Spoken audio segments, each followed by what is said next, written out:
Welcome and bienvenue, if I can say that as well. We are so happy to be here with all of you. I'm Lori Warrens, the Executive Director of the Partnership for Quality Medical Donations. I had a chance to meet most of you last night, many of you last night. If I didn't, I hope I get a chance to talk to you sometime today.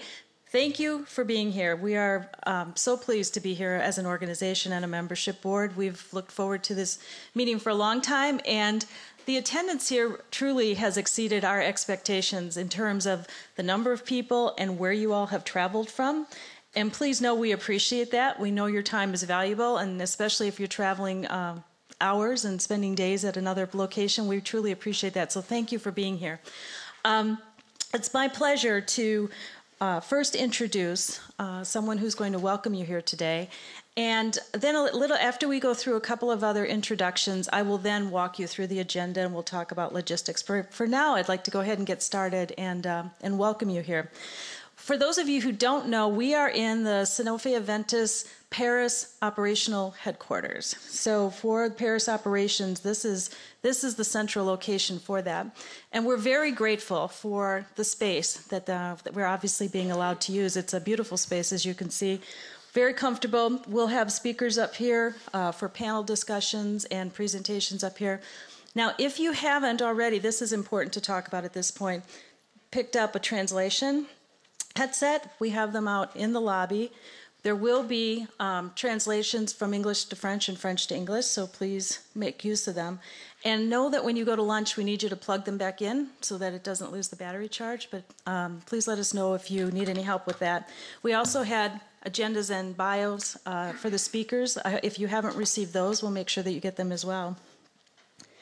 So it's my pleasure, as I said, to introduce Nicolas Cardier, who is the General Manager for this facility for Sanofi Aventis and for Paris, and who is welcoming you today to his home. And we're very, very pleased to have you here. Thank you very much.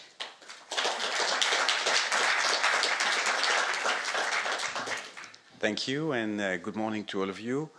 I wish you a very warm welcome, first in Paris, and second here in Sanofi Aventis office. So this place, which we call Paris Sud, which is Paris South, is the location of Sanofi's European and French business units. As you know, you probably have noticed on your way from the hotel that we are very united in the pharmaceutical industry here, because Pfizer is just next door, less than 100 meters away from this boardroom. This is a sign of also maybe the way we work in Tulip. I think it's a very interesting idea to this meeting today, to exchange on, how do we donate products, what are the best practices from different parts of the world. I'm sure we have a lot to learn from one another, especially in this time where we as a pharmaceutical industry, we have to really think differently about our role in society. It's not always very clear. I mean, the whole society doesn't always recognize the way it should be recognized how important this industry is to healthcare overall, our mission to do research, to find, develop, produce, distribute solutions who help fight against diseases. And we've made extraordinary successes over the last few years, and we are making lots of progresses against cancer, against many other diseases, and that's not recognized how it should be. And part of the reason why it's not recognized is because we've not in the past put enough focus on making sure that every human being in this world has access to this innovation and to these drugs. So that's why this topic you're going to discuss in these few days, which from my point of view, our ambition should not only to donate, is what can we do, what is the maximum we can do to make sure that every human being in this planet has access to the best possible treatment. So this is something I personally am very sensitive to. I've been 22 years with this company, half of it in emerging markets, China and Mexico. And I can tell you, when you are in let's say, Mexico City, and you hear that one morning that there was a big flood in Chiapas or in Tabasco, and then you are in contact every hour with the health ministry, with the local authorities, all pharma company. We are not companies, politicians fighting for their interests. We are people with means, with resources, with possible solution to help in an emergency situation, finding the solution for tens of thousands of people who are really in a very difficult situation. And we've done that really in a country, I'm sure many of you know Mexico. In Mexico, it's 5 times a year that there is a big crisis. And in those moments of crisis, it's not so difficult to be around the table and finding solutions together. Then how do we make it something on a routine basis? How do we make it to fight, again, in situations which are not emergency situations? How do we fight against cancer? How do we fight against diabetes everywhere in the world? So Sanofi is very much involved in those topics through mainly 2 different bodies. We have a foundation which is called Sanofi Espoir. So for those who are not yet fluent in French, this means Sanofi Hope. And this through this foundation, we deal with what we can do in emergency situation. We are also developing solidarity projects around the world, which goes well beyond just donating medicines. But we also have another strong action beyond this foundation, which is what we call the Access to Medicine Initiative. And this is not a charity.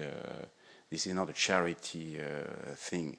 It's kind of a business unit within the company, doing research, product development, licensing in, production, medical education, distribution of products against diseases which are much more diseases of the southern hemisphere, such as malaria, leishmaniasis, tuberculosis, a certain number of diseases which we believe we also have to fight. So we have researchers, we have factories dedicated, factories dedicated to leishmaniasis or to tuberculosis, with a business model, which is a business model which is not a charity one. This business unit cannot lose money. They are not expected to make too much profit. If it's no profit, that's fine, but they shouldn't lose money. So this way, we're trying to build something which we believe is even more sustainable. So those are our 2 strategies into that. And one word from my perspective, I know it's going to be a topic you'll discuss today, about the system we have in place for product donations in France, which is called Tulip, just as this beautiful flower, which has the same name in English, if I'm correct, which and that's probably very French, where we like to have things centralized, organized from Paris. But the good thing of it is that in cases of emergency, it's not every single company doing things on their own, but we all go through Tulip, and then we make sure that what we donate meets exactly the need of the situation which is occurring. So, not saying it's the best possible option, but at least what I must recognize is that it works being structured this way, and I know you're going to discuss it later on. And this way, no single company in a situation of emergency is trying to say, I am doing this, I'm doing more than it's not a competition of who's doing more. It's a combination of effort to make sure that those who need drugs, those who need vaccines, have it on due time, and they have what they need, exactly what they need on due time. So this is what I wanted to tell you as this short introduction. This place, this building is your home for as long as you'll be here, and I hope you'll enjoy it and you enjoy the exchange for the whole day. Thank you very much.